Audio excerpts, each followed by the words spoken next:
Although as Minister of National Defense, I had sighting reports of UFOs. I was too busy to be concerned about them at the time because I was trying to unify the Army, Navy, and Air Force into a single Canadian Defence Force.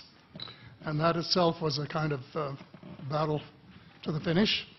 So this was not high on my agenda. But about 10 years ago, I started getting interested due to a young man from Ottawa sending me material on the subject. I told him I was too busy to read it, but he had confidence that someday I would. He sent me a copy of Colonel Corso's book, The Day After Roswell.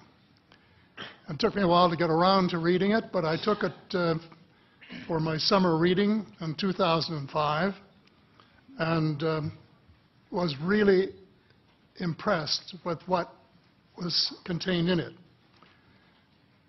And what I thought to myself is there are huge issues here, huge issues. And the American people and the people of the world have a right to know what's going on because they're part of it. It's not just an isolated thing. And so after confirming the contents of the book with a retired United States Air Force general, I accepted the invitation of Victor Vigiani, who's over here somewhere, and his cohort, Mike Bird, to speak to a symposium at the University of Toronto. And I said, UFOs are as real as the airplanes flying overhead. That gave me the dubious distinction of being the first person of cabinet rank in the G8 group of countries to say so unequivocally.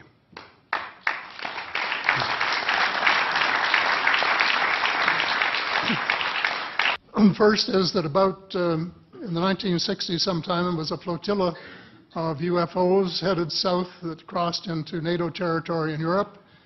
And the Commander-in-Chief of the Supreme Allied Headquarters in Europe was naturally very shaken. Fortunately, or maybe divine providence, before the panic button was pushed, the flotilla turned around and headed back north. Obviously, they had thought maybe they were Russian and they were very concerned about it. Anyway, the investigation was launched into this whole subject, and a document was prepared which concluded that at least 4 species had been visiting Earth for thousands of years. And this is my own view at this stage as well. So, except for that, there are just a couple of things that we've talked about that I'd like to refer to. And one was that we were referring to them as they until this morning when Linda Moulton Howe, I think she was the first one, actually named 3 different species. I have brought my latest book called Light at the End of the Tunnel, A Survival Plan for the Human Species, as an aide-memoir, and I name 5 different species here. I'm aware of more now. As a matter of fact, I saw a document just a few days ago that mentioned 20. And I think you, Mr. Chairman, were interested in some of the places they might come from. And I have in here Zeta Reticuli, R-E-T-I-C-U-L-I, Reticuli, the Pleiades, Orion, Andromeda, and the Altair star systems. So I don't think we can any more refer to them as they, because they're not an amorphous mass. They are different species and consequently may have different agendas. I don't think we can say that they all have the same agenda any more than we could say that the United States, China, and Russia had the same agenda. Our real interests may be very similar, but as of now, our perceived interests are still quite far apart. One more observation before I begin what I want to say, and that is that we spent quite a bit of time talking about the 66-year-old cadavers. And I was glad to have Linda this morning finally say that there are live ETs on Earth at this present time, and at least 2 of them probably working with the United States government. The other species that I learned about not too long ago was called the tall whites. And this is when Paula Harris broke the story just a few years ago. And through her good offices, I had the chance to talk for about 3 hours with former Airman Charles Hall and listen to this absolutely fascinating story of how he was working with, first of all, he was scared out of his skin, but after that, when he got to know them, how he was working with, and finally they became to trust each other and have a good working relationship with the tall whites at the gunnery range at Indian Springs in Nevada. And these tall whites were living on United States Air Force property and working in cooperation with the United States Air Force and sharing technology with them. He wrote a book, incidentally, called Millennial Hospitality.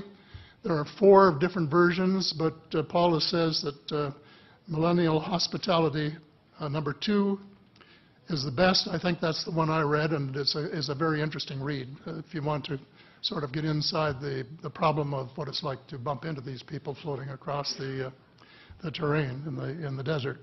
Well, enough on that for now. My interest is in full disclosure. And my only caveat is I think probably I would say 95 to 98% full disclosure. I know of 1 or 2 things that I'm not sure should be in the public domain, at least yet.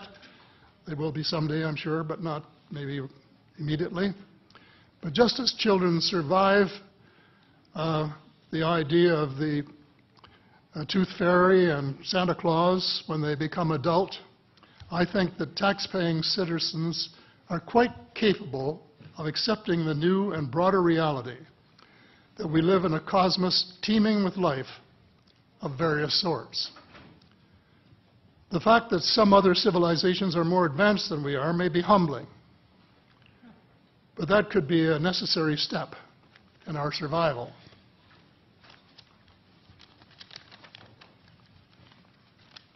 The world is an unholy mess. We have at best until the end of this decade. In my book, I said we have 10 years to stop global warming if we don't want it to be beyond the point of no return. 2 years has gone past since it was written, so I say we have until the end of the decade to arrest global warming. Yet our leaders don't even talk about it very much except in a superficial way. They appear to be more interested in starting wars to control more oil and, in effect, prolong the gravity of the threat. Of course, even if they took the problem seriously, they wouldn't have the finances to finance the transition from oil to the clean economy, to clean energy, because we have an infinitely silly banking and financial system in the Western world.